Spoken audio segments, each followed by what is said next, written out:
مرحبا بكم في ملف الرعب الحقيقي، قصص واقعية من ناس حقيقيين، ناس اتغيرت حياتهم من لحظة أو من اتصال تليفون.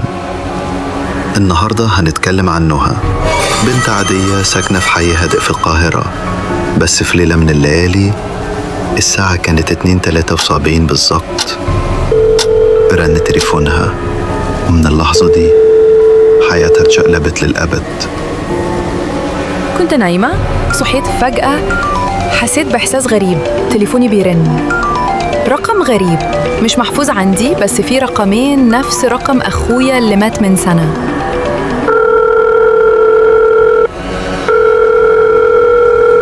رديت، مفيش حد بيتكلم، بس كان في صوت أنفاس بطيئة، كأن حد بيقرب من السماعة. قلت مين معايا؟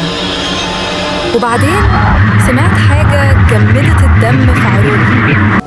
الصوت اللي طلع من السماعة كان صوت أخوها، نفس طبقة صوته، نفس طريقته لما يكون زعلان. ليه سبتيني؟ أنا كنت لوحدي. أنا حرفياً حسيت قلبي وقف. أخويا قاصر مات في حادثة من سنة، صوته ده مستحيل يكون تسجيلاً، ده كان بينه وبيني.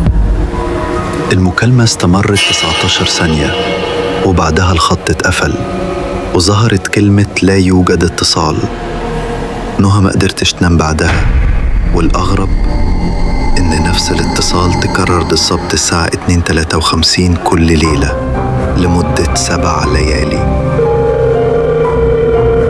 في آخر ليلة ما ردتش، كنت مرعوبة، وبعد كده التليفون فضل ساكت.